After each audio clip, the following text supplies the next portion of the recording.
within the next month or so, the world is going to dramatically change again, thanks to our good buddies at Apple. iOS 15, mid-September, is going to dramatically change how all of these cookies and all of the data that we're passing back and forth is actually tracked. So we're going to see a big explosion.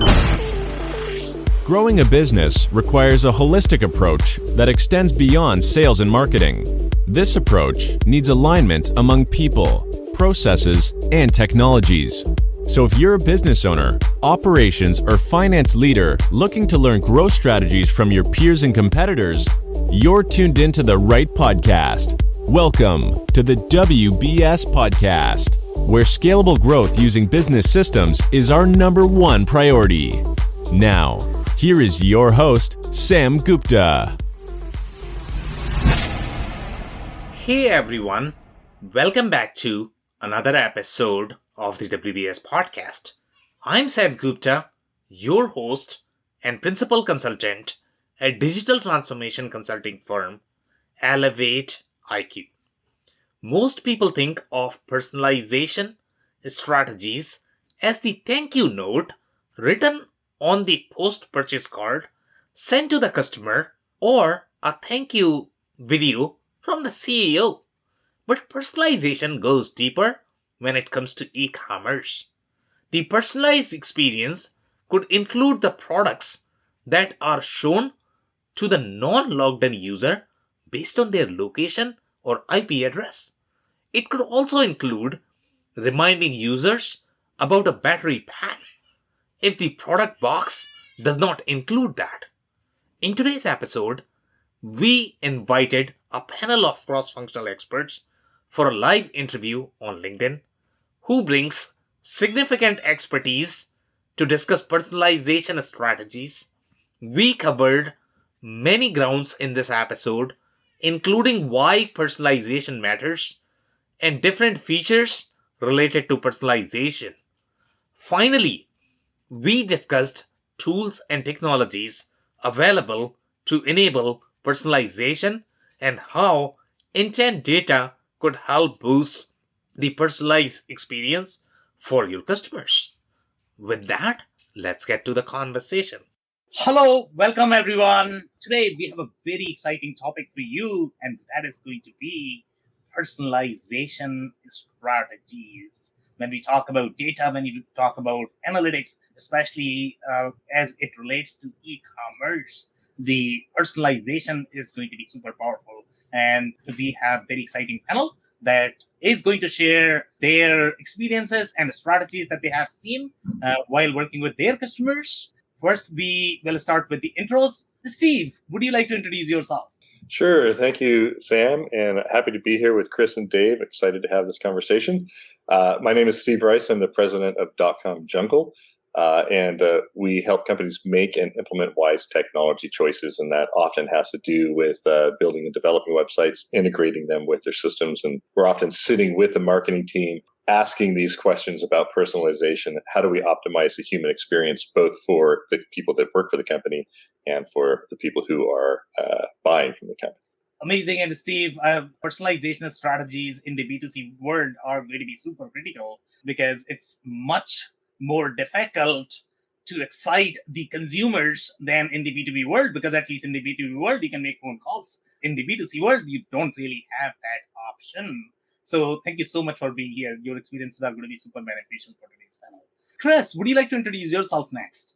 Absolutely. Thank you, Sam. Great to be here with you guys today. Chris Harrington, President and COO of Gen Alpha Technologies. We are a solution provider for manufacturers, distributors, and dealers of e-commerce, e-catalog, analytics, and customization software. So excited to be here. I know that personalization is really important to our customers. And like you indicated, I think on the B2B side, there's a different level of expectation than what might be on the B2C side. So I look forward to talking about some of that today. And I agree with you, Chris. Even though you can make phone calls, but still the experience matters, because they might actually bounce out from your side before you have an opportunity to be able to make the call. And after that, they might never pick up your call. So personalization still matters even in case of B2B. So thank you so much for being here. Dave, would you like to introduce yourself next? For sure. Hello, everyone. I am Dave Meyer with BusyWeb.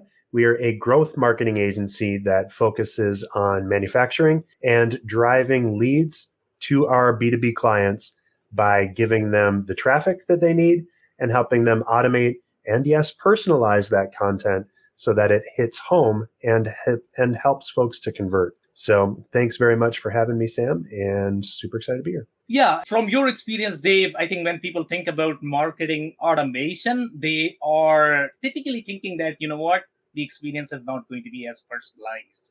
Right. But you know what, when in marketing automation is done right, it can be super personalized. It goes back to understanding of your customers, what they really care for. And if you can provide the information that they are really looking for, then the experience is going to be super personalized. Thank you so much for being here, Dave. Thank you. Amazing. So we are going to hit right in the topic. So number one, I don't know if our listeners are really going to be familiar with, what is personalization strategies, to be honest. I don't know how much background they are going to have really in the e-commerce space. So let's say if we simply need to paint the picture here in terms of what is personalization. Steve, I am going to ask you to define what is personalization and why is it really important for e-commerce? Well, I'm actually really glad, Sam, that you started that off by removing the word strategy, because I was going to suggest first, let's talk about what personalization is. At its most basic, we just want to treat each other like human beings. And, when we're on the web, we know when we're being targeted by something that actually is meaningful to us, and we know when we're not. So as marketing people, as business owners, and as consumers, we want to be part of the families that we want to be part of, right? And we don't want to be targeted by the communities that we don't want to be targeted. That's all personalization is. So whether you're B2B or B2C, the B2B example would be if you sell snow tires and you call up people at the North Face and ask them if they want stuff from you, they're going to be like, no, we need fabric, right? So personalization is just be a human being first and foremost. Yeah, an amazing description there. But typically, when it comes to personalization, people don't know what the users or the consumers or the customers are really looking for in the site, right? So that's where the challenge is in terms of the personalization strategies, and that's where the data is going to be super handy. So I am actually going to move to Chris next. Chris, would you like to define from your perspective what's been your experience in terms of why personalization matters and why people who are moving to e-commerce should care for personalization? Yeah, I think where I would start is that, when it comes to personalization, particularly in the space that I serve in manufacturing, it's really about the confidence that you know your customer. So when your customer arrives, and most often, again, when a customer in my world comes to an e-commerce site, they're looking for an easier way to do their job. They need accuracy, they need timeliness, they need information at their fingertips that is truly making their job easier. So the way that manufacturers can personalize is to give them tools to store data related to the products that they own, potentially, or searches that they've done in the past, product history with respect to what they've purchased in the past. So it's giving them tools to create an experience that as they keep using the site, they can trigger things to help them make their job easier the next time they come. I think of things like favorites, right? Favorites is a personalization tool. If I'm on the site and I'm favoriting things that I've searched for in the past, and now I've identified the right SKU that I need, maybe the next time I come back, if this is an item that I purchase frequently, I can quickly go into my favorites and push that item to my cart, get current price and availability, and check out. So something as simple as having favorites turned on for your customers can add a lot of value for them later. So I think about it as all of these different ways in which we can direct the user to the exact product that they need. And sometimes I think this is how B2B and B2C differentiates, because you can gather a lot of data on purchase history and search history across customers. But for example, if I'm looking for clothing and you recommend something to me based on what another female was looking for with respect to clothing, there's no real mistake there. But in a manufacturing or a B2B setting, if you recommend a product to me, because recommendations is another way of personalizing things, so it's just another feature I'm calling out here. But if in the B2B space, you recommend a product to me, but it really doesn't fit my machinery or the products that I own or I'm servicing, then I might think as a user that since you're the manufacturer and you made that recommendation, you know something about me and you're accurately giving me information on what I should buy. And if you're just using algorithms across your entire customer base, you may mistakenly lead them to a product that they shouldn't be buying because it doesn't fit. So we have to think about these recommendation strategies differently when we get into a B2B space versus that B2C space where accuracy really matters. So I think the other thing I'd say about B2B is that personalization, especially as we think about behaviors and tracking behaviors on sites and how that might change in the future, it's nice to allow the customer to make choices regarding what they want to store for the next time that they come in. So like a shopping list, if they want to create several shopping lists, they get to create it. You're not creating it for them, but it's still a level of personalization because it's a shopping list that they've curated based on the needs of something that they've been searching for and doing. Things like order history and order status, those all become very valuable things based on their own activity on that site. So that's where I would just pause. I know we want to get into a level deeper on some of this, but that's how I would explain it working with the customers that I work with today. That's actually a very interesting explanation, to be honest. I mean, I never thought that the B2B space is going to be so deep. In fact, I like your example about showing a different part for a machine. And if a manufacturer did this, to be honest, it's especially to me, I know what I am going to do. I am going to take a picture and I am going to post on LinkedIn because that is going to make such a funny post because you are showing a super incorrect part to me, and then I'm going to position this as you are so dumb. In case of clothing, it doesn't really matter, but in case of B2B, I can see that it's funny. That's how I see it, to be honest. So great examples there. By the way, I didn't know that there are specific features in the personalization. So I think we'll get deeper into that. The other comment that you mentioned related to timeliness and the accuracy, and my understanding of timeliness is going to be when I need a specific product, whether you are providing me that or not. It's not really the amount of time that you are taking to serve that information, meaning the speed of the site. I just wanted to clarify that. So when you said timeliness, is it the timeliness of serving the information, or is it the speed of serving the information? It's the timeliness of it could actually be both. So here's what I meant by what I had stated is that if I took time previously to find something, give me the ability to store it so I don't have to take the time next time. So that's part of timeliness. Right.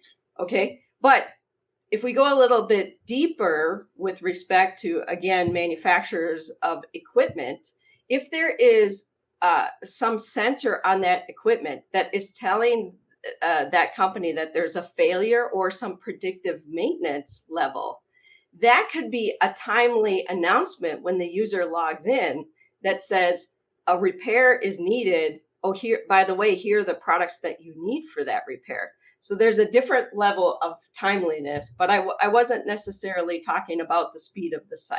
Does that answer your question? It does. Thank you so much, Chris. So now I'm actually going to move to Dave. And Dave, from your experience, what is personalization and why companies should care for personalization? They should be investing in looking into personalization as a strategy. Thanks, Sam. And yeah, there's a lot of things that you need to consider when you're thinking about personalization. First is that it's really becoming expected.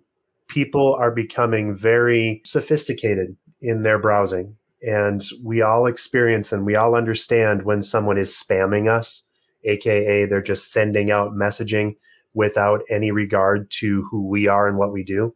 That's an immediate turnoff, right? Everyone loves to buy online, but no one loves to be sold. And so the difference there is having a conversation and knowing who you're serving. Now, the good news, especially for us in B2B, as Chris had mentioned, is that we in general thrive on relationships, and having the ability to track those relationships and to take what those relationships and those interactions are telling us and supply that into a helpful experience on the website, in e-commerce, in every interaction. When a salesperson calls up, you don't want to have that salesperson know nothing about that person. They want to know it's Mary Smith, and Mary has 2 cats, and Mary is very interested in a specific kind of precision milling and manufacturing, and she needs these 3 things to be successful in her job, right? So the more personalization you have inside of your inputs for your business, the better. Now, there's an issue. There's a catch. Within the next month or so, the world is going to dramatically change again, thanks to our good buddies at Apple. iOS 15, mid-September, is going to dramatically change how all of these cookies and all of the data that we're passing back and forth is actually tracked. So we're going to see a big explosion, for example, in the SEO traffic. A lot of it is going to be showing up as direct traffic instead of as referral traffic, because all of a sudden someone that's browsing on Safari on an iOS device is going to show up as a brand new interaction, no matter how many times they've actually visited that site. And so you need to take care of that. And part of this is marketers digging our own graves. For so long, we've been so naughty about sending out the wrong information and overusing the information and details that we have, that people are sick of it, right? And there's a lot of concern around privacy. One of the companies that I work for a lot is Google, and I work with, and all of the data and things that they know and that they connect and that they track is fantastic for the advertiser. It's also fantastic for the user if it's done correctly, but a lot of people aren't doing it correctly. And so we're getting people upset, and so they're moving things out. So what are people doing? They're using ad blockers. They're using do not track settings on their browsers. They're using private browsers or government regulations. The GDPR and the CCPA are both coming out, and that's going to make huge differences in the kinds of data that we can track, right? So I guess where I'm getting with this is that we have a higher hill to climb, but if we can do actual help, or if we can actually help our clients and give them a reason to click, yes, it's okay to track me via a cookie, all those consent forms that are popping up, all of that's from CCPA, by the way, from the California Consumer Protection Act. That's all necessary in order to get permission so that you can do a better job at delivering what people are expecting. I gave you a lot there, Sam. Yeah. So amazing, insights there, and you always give me some, very interesting and deeper information. That's what I care for, to be honest, because people need to know all of these things to be able to understand why these things matter. So we are going to dig into iOS 15 news a little bit more, because I'm not sure if listeners are going to be able to follow that. But before we do that, I have one story related to your comment related to buying versus selling. And a lot of people don't really understand the subtle difference between what is really buying versus what is selling, right? So in case of personalization strategies, that matter a lot. So the story that I'm going to share is going to be related to a not-for-profit. And when you talk to not-for-profit, they are always going to say that, you know what, I have nothing to sell. And I get into the conversation with this organization, and the whole time, the only thing they could talk about is the sponsorship. And as soon as I open my mouth, they simply just don't listen to me. And if that happens, in my mind, that is sales. Now, in case of personalization strategies, if you're always going to give me that pop-up, which is probably going to be 15% discount, without understanding which product I'm looking for, how is going to be my experience? I am going to always think that you are simply trying to sell it to me, even though you are not giving me the sales pitch, but you are either doing the pop up or whatever you care for. You don't care for me. So you don't really understand me, what I care for. So I just wanted to give that. I don't know if you are going to have anything to add there, but related to iOS 15. So I need to know more about how that is going to change. So you did mention that the cookies are going away. I can see some changes on Google right now. I can see a lot more ads. If I look at mobile, if I look at on my browser, the organic traffic is just not there. I don't know how come Google is able to do that or willing to do that, because they were not in the favor of the ads over the organic traffic, but that's changing now. I don't know if it is because of the declining revenue, because of recession. Do you have any sort of insights there? What is happening in the market?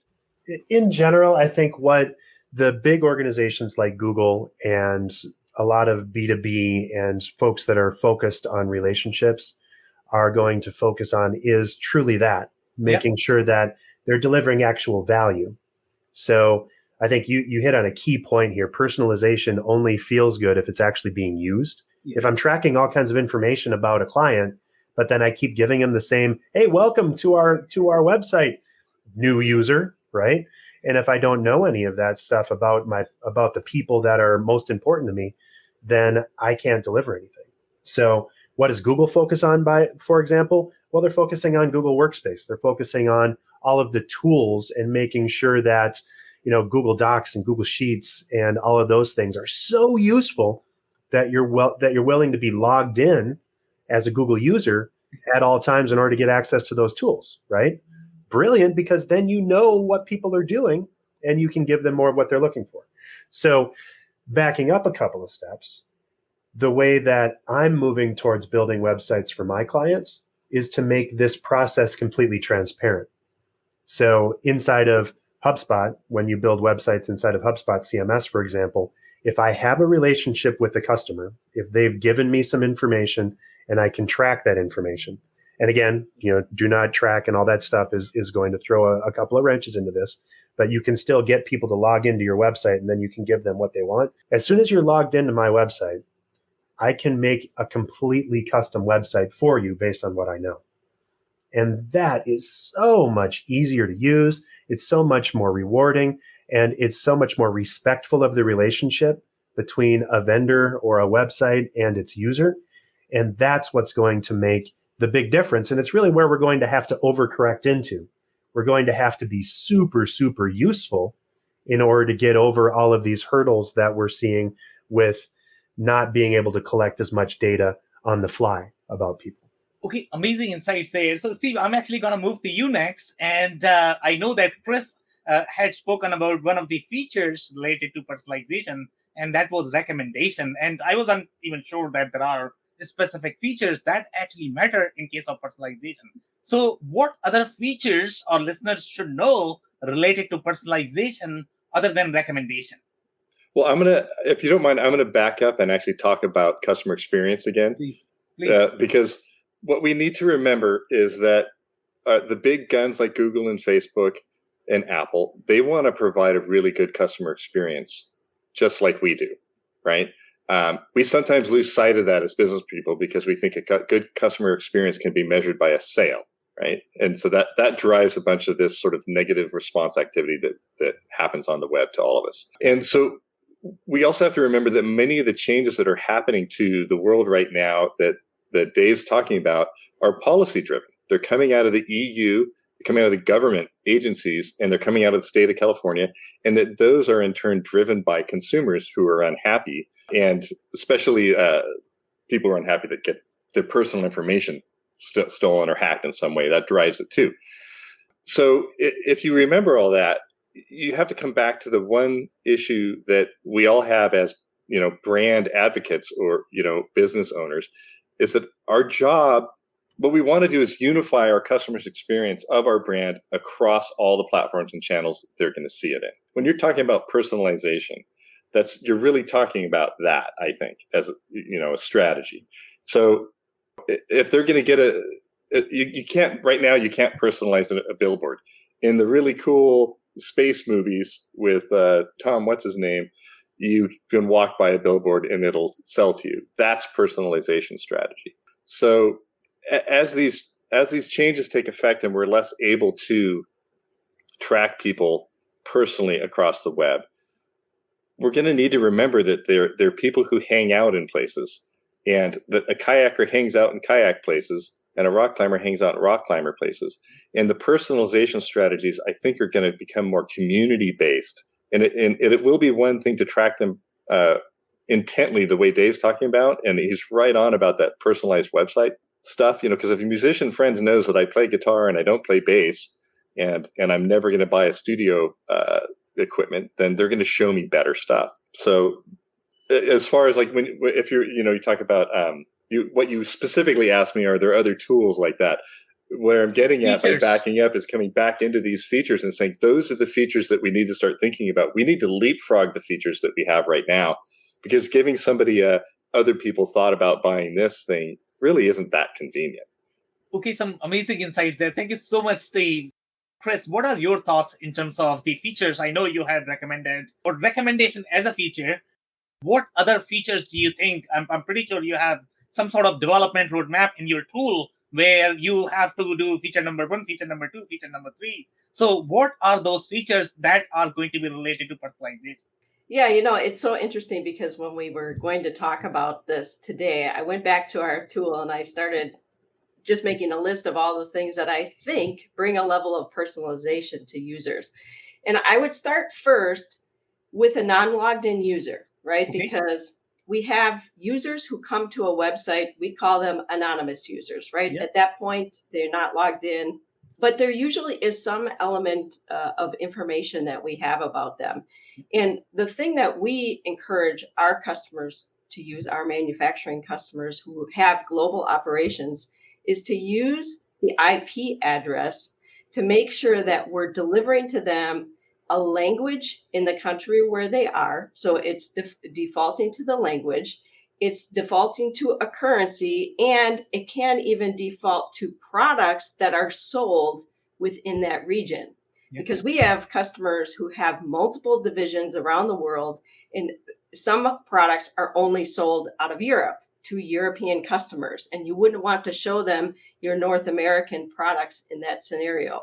So just by tracking the IP address, that's a level of personalization. I'm seeing my language, I'm seeing my currency, and I'm seeing the products that you sell in the country and region that I am in. Then when you move to a logged in user, and typically this is somebody who's registered, so it goes back to Dave's point of these people have told you something about them. There's all kinds of things you can do with personalization once you have a registered user. The first thing is you can tie them to your account. Yep. So that they can, or to their account, excuse me. So now they have the ability to pay an account, of course, if their terms are that way. They have the ability to see their pricing. So you could call these all features of personalization. Then you get into things like favorites, shopping lists, auto reorders or subscriptions. So these are, again, levels of personalization that you're offering to your registered users that make their job easier. If you give them access to their order history, where maybe they're seeing orders not just placed through the e-commerce site, but all orders. Maybe they did 5 to the call center, 5 through the e-commerce site in the last week, but they have access through their login to see all of those orders and get the order status for everything. And then very quickly reorder or requote. So having the access to see quotations, having the ability within an account. So maybe the 4 of us work for the same company. So our login is assigned to the same account. My ability to see what you've quoted, maybe Sam, you don't have the ability and the authority to place an order, but you're a technician and you could create a quote. Maybe I'm that procurement leader, and having access to your quote very quickly makes my job easier because now I can convert that quote to an order. These are all areas of personalization. If you can assign equipment that owners own, right, and they are operating, so when they come in, the product catalog that they're seeing is for the 3 pieces of equipment that are on their factory floor or the 15 fleet that they're running out there. So now they uniquely go into and have a product catalog with all the assemblies, all the drawings, all the parts and SKUs related to what they own. That's a level of personalization. So there are just all these little elements that you can really consider personalization beyond things like product recommendations, which, like you say, that's just, to me, that's more minor. It's great to upsell maybe for the manufacturer if they're trying to sell a kit that safely goes with another product and it makes their customer's job easier. Now that's a level of personalization. If I'm putting something in my cart that you have a kit for that's going to make the reassembly of that unit easier, then please recommend it to me, right? So these are all areas of personalization. And I think, again, in my world where we service customers, I think that smart technology of linking the equipment and all of the maintenance related to that equipment to logged in users who own that equipment and being able to recommend based on the service life, the hours or the miles associated, that is where the future is going. And that's why we need to start collecting the data now. And you said I would talk about data. So we need to start getting this data today so that we can have good, relevant, accurate information to these users later. And that's why companies need to get started with this now, because if they're not even gathering the data that then can be made useful later. So I'll pause there. That's a lot. I think there are a lot of features when you think about B2B and ways that you can make a procurement or buyer's job easier.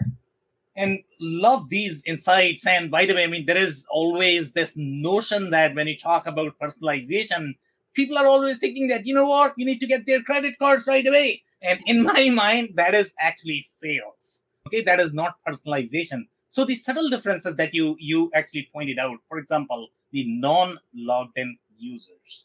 Okay, that's where the personalization starts. You don't even have to know about them. Just think of the group, where they are coming from, what their needs are going to be, and what you can do to personalize them. Now, we are talking about some of the logged in users as well. You mentioned the example about keeping the sales orders.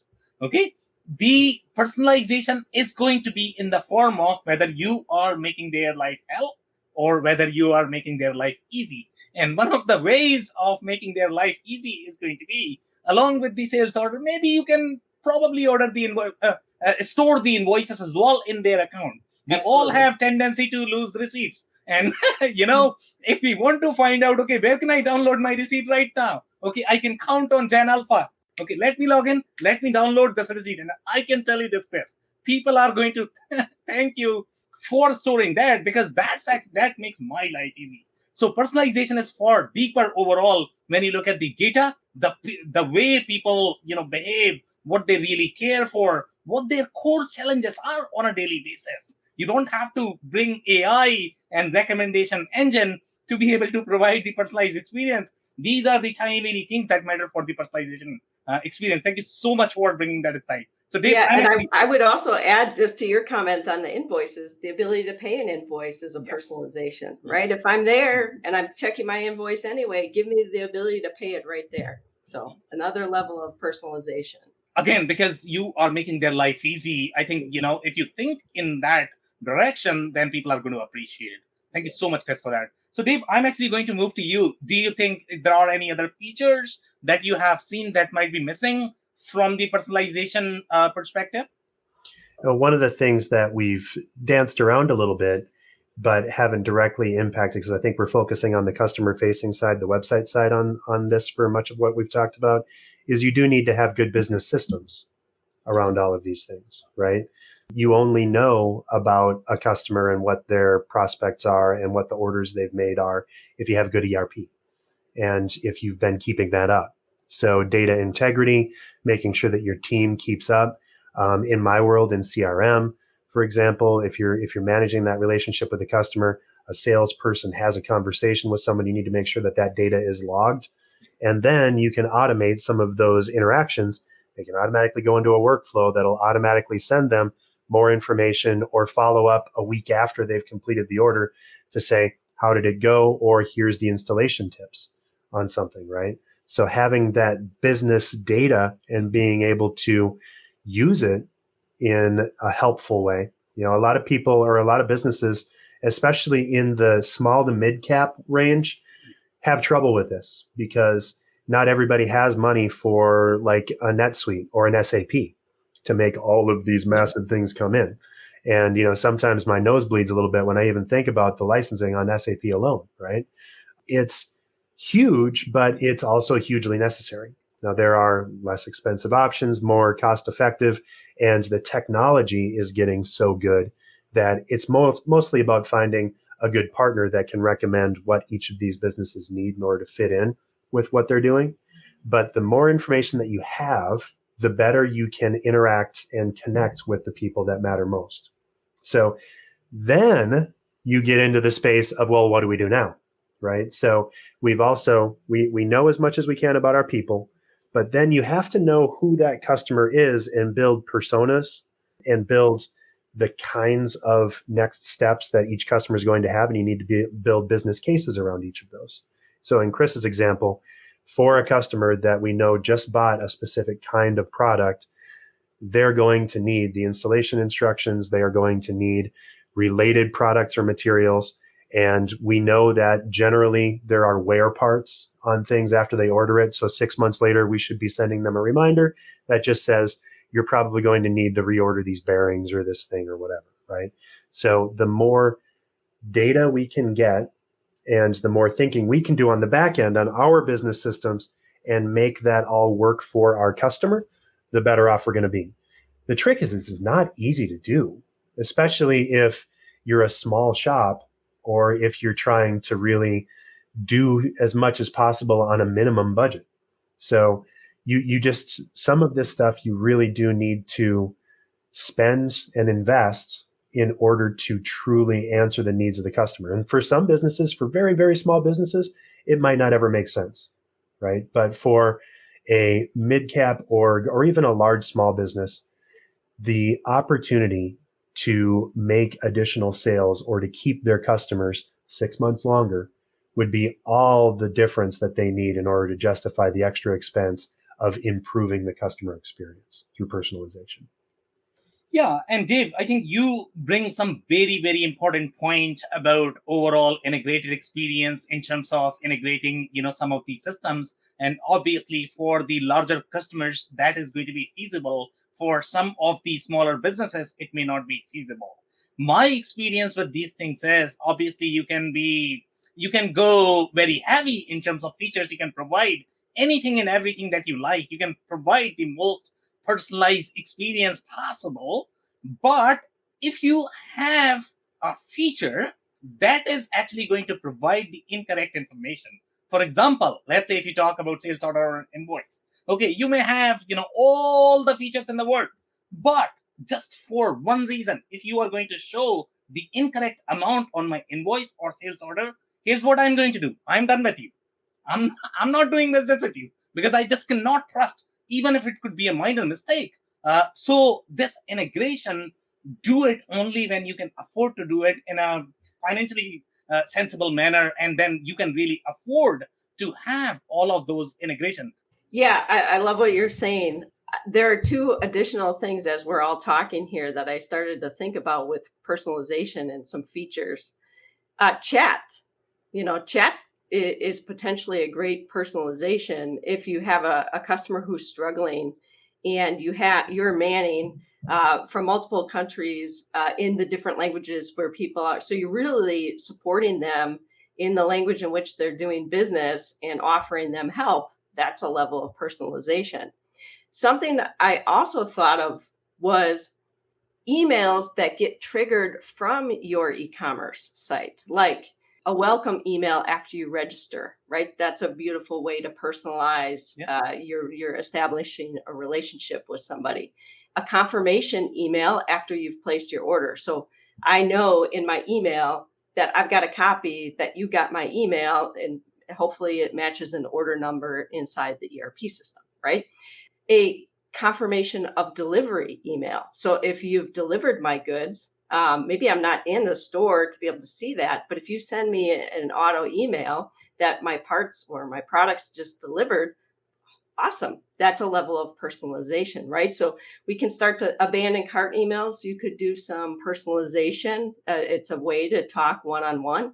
They put those parts in their cart or those products in their cart for a reason. So now you can personalize what you're sending to them. So email can be a great way to continue the conversation, to just establish that relationship and deliver confidence to your customer. So thought I would just shout out those other two features that I was thinking about as you guys were talking. Yeah, I was to say I love that, Chris, and the fact, especially the abandoned cart personalizations. That's actually one of my little killer buying tips. Is I'll go into websites, and especially websites of companies that I know Steve represents, because they're all pretty darn smart about what they do. And I'll add something to cart, and then I'll just walk away. And then 9 times out of 10, I'm going to get an email from them later with, 20% off for the next couple hours. Like, ooh, good. Well, I just did that just by being semi-irresponsible with what I do. So if a customer can interact with a company, and if a business can know that, and this is where social media comes in and where Facebook makes its dough, right? You can connect because you know about that person and give them more info, and then maybe you target them. I just did a very silly thing as a marketer, and I clicked like on a bourbon that I enjoy, and holy moly, I got so many messages from Facebook just popping up. All of a sudden, I'm a hardcore alcoholic now, evidently, because every other message I see in my stream is bourbon this and bourbon that, and you need this and headache cures or something. I'm like, holy crap, what happened? But it's because they know that about me now, and that's unlocked a new connection that people can use to personalize and to hopefully increase the ability or the likelihood that I'm going to work with them, instead of kind of freaking me out and saying, dude, well, I don't have a flask in my back pocket right now. Relax. So I just want to say how appreciative I am of Dave and Chris and Sam today, because usually I'm the guy who sits there and talks about features and things on websites. And for some reason, I was coming at this question from a far more metaphysical in a certain way. But I think we're all leading to the same place, which is that in the end, there's a lot of communications that we touch our clients with, and our clients touch their clients with, right? And the idea is that you want to be as personal as possible across any channel that you're using. And to talk specifically about a feature, we're talking about emails. One of the most powerful things I think a company could do of any size is actually set up a really good CRM. Whether they're going to use auto-responding emails now or in the future, set up something like HubSpot, connect it to your website, and start getting that data in there, and start getting all of the people who pick up the phone to use that system, so that when Jane Johnson calls last week to talk about Part A, and she calls this week to talk about Part B, the person who picks up the phone can see, oh, you talked to Janice last week about Part A, right? Additionally, to give an example about a specific client, if I've got a client who sells sharpening things, and some of those sharpening things require replacement belts and pads and little blades and honing tools. And we know generally that when someone buys one of those things, they're going to need a replacement belt probably in 6 months, right? And we also know that, say, if somebody bought a kitchen type sharpener and they haven't bought another type of sharpener, because there are ones made for the garage, and there are ones made to go in your tackle box, and there are ones that are made to go in your hunting kits because they're made to sharpen big Bowie knives and whatnot, that those people haven't bought those.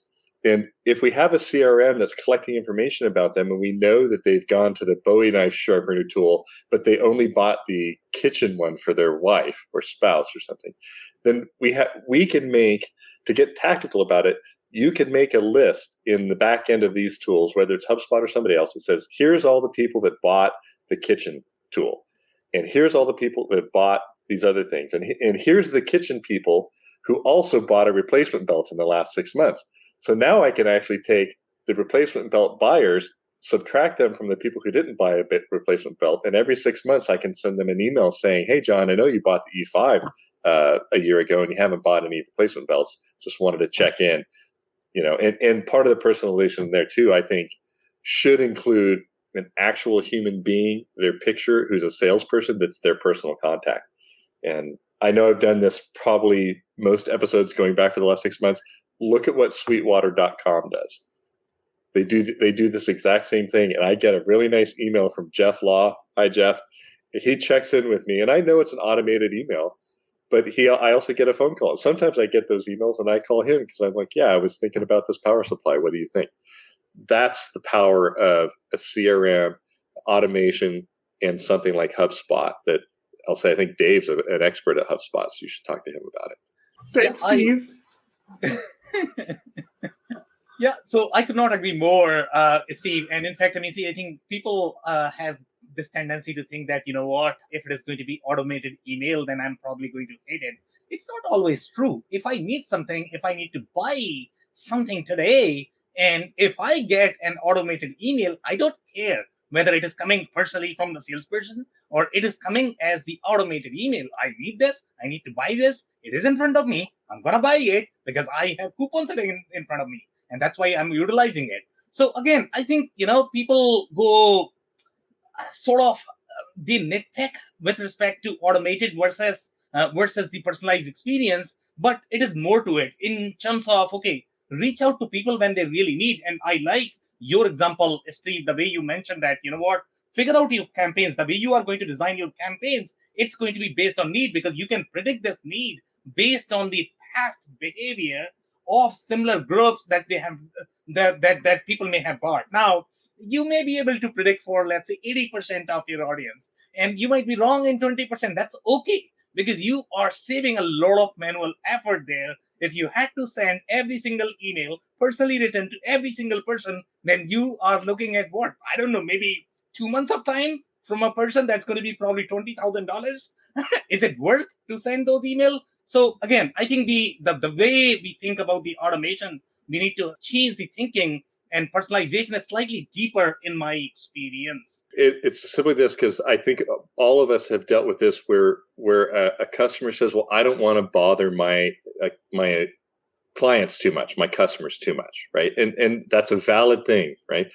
But what I say is, like, if you walked into a travel store and you bought a carry-on luggage and told them you were going to Paris, and the person did not recommend the Lonely Planet Paris food guide, that person would be doing you a disservice. So if you make great products, you're doing them a service by showing them those more great products. And if you don't feel like you can do a service by showing those products, you need to remove that product from your product line and move on. So I could not agree more. I think, people have tendency to think about sales and marketing as very negative. I mean, I like to think this as help, to be honest. You are helping me when I really need it, but you are definitely not helping me when you are coming after me when I clearly said that I don't need it. Just go away from here. So, Chris, I'm actually going to move to you next in terms of the tools and technologies. I know we have spoken briefly about chat as the potential tool. We have spoken about the features. Are you familiar with any other tools and technologies that might be utilized to improve the personalization? I think we talked about a few of them. The CRM system, HubSpot was mentioned earlier. Yeah. I think that, you mentioned chat. There's a lot of inexpensive chat tools available that can be easily integrated to an e-commerce site. Same with email marketing. If you don't have a fancy tool, MailChimp is a great recommendation. I know I don't know if we want to throw out names here, but that's at least a way to get started, depending on the size.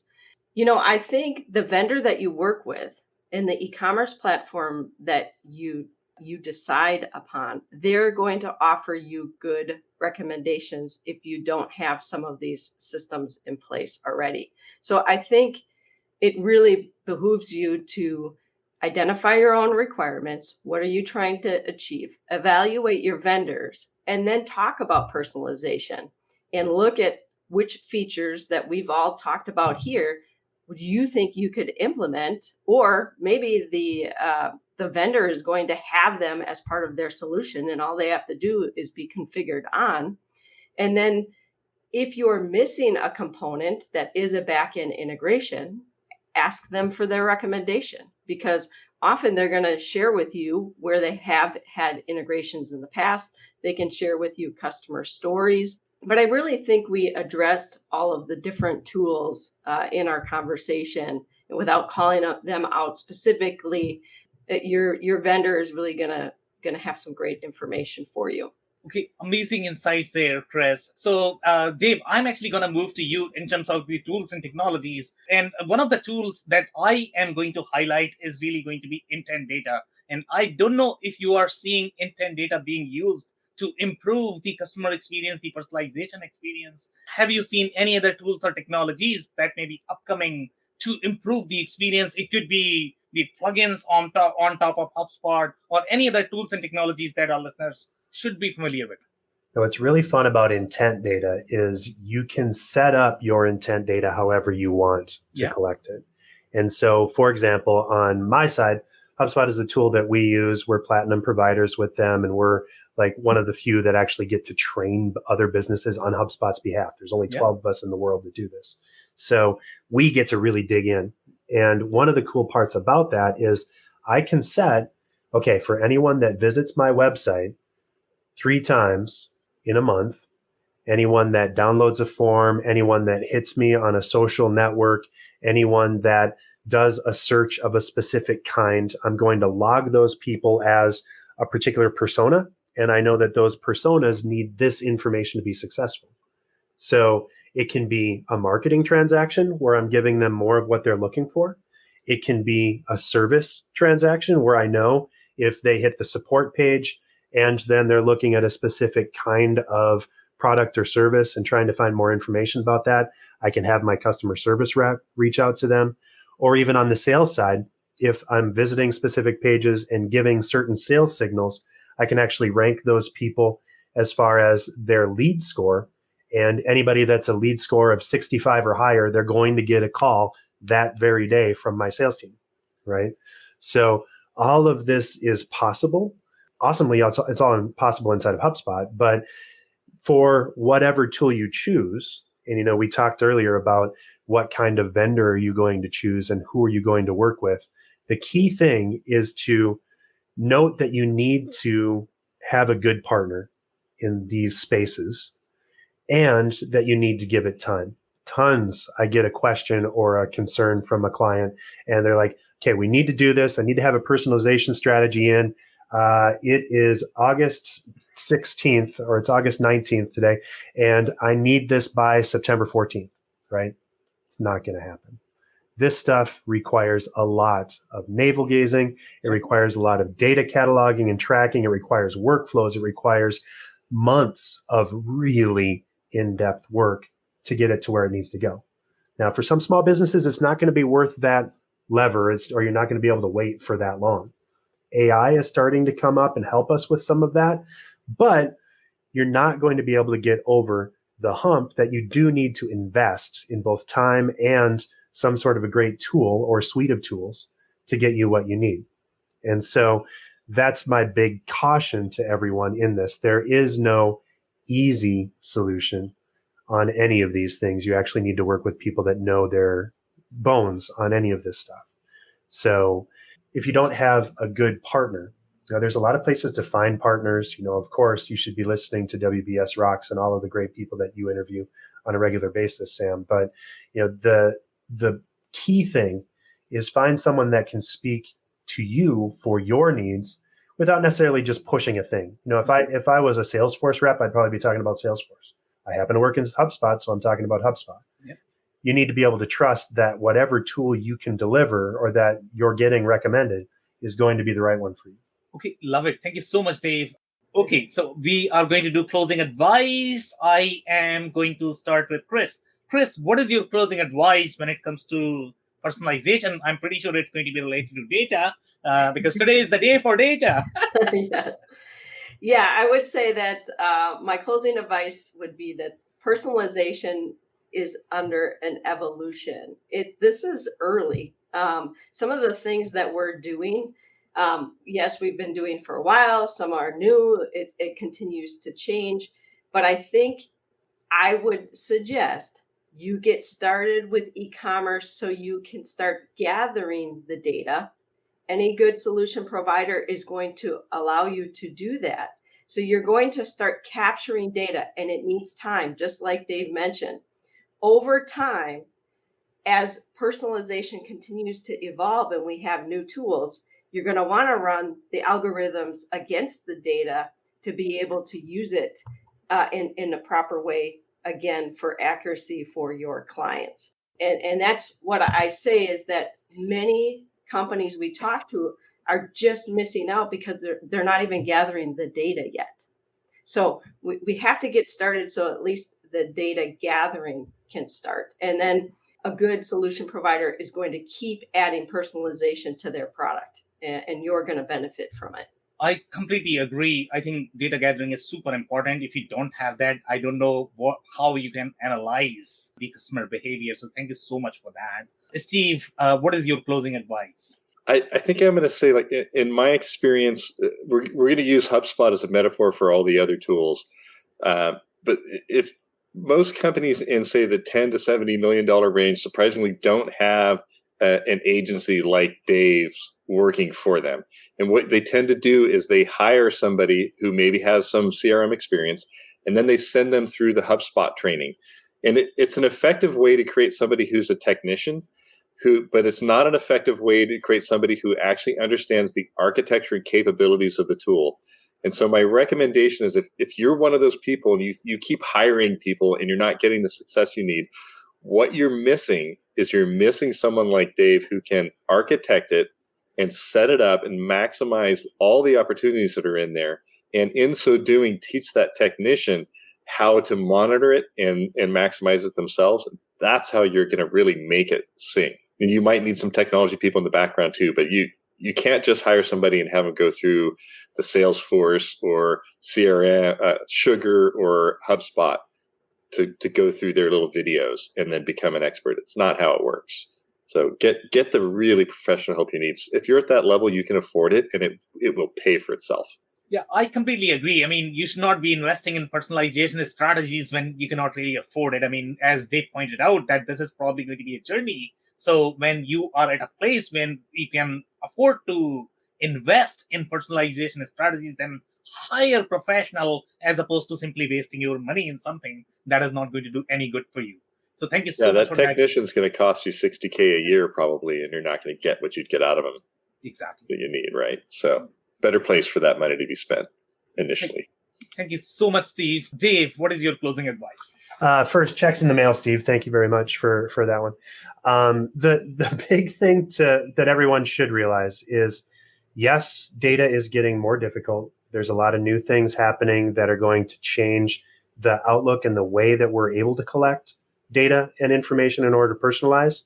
But the good news is that this is going to force all of the real companies that are serious about this to do it the right way, right? So having a great tool that you can use, working on a great strategy, and being aware of all of the ways that you can lever the real ability to serve your customer is going to be the way that you're going to walk up winning. And by the way, there's an old codger sitting in the corner on a rocking chair that's just been waiting to come out and kick butt again. That's email. Everybody keeps discounting email. Yeah. The only thing that we can completely control is the ability to interact with people one-on-one. So email's not dead.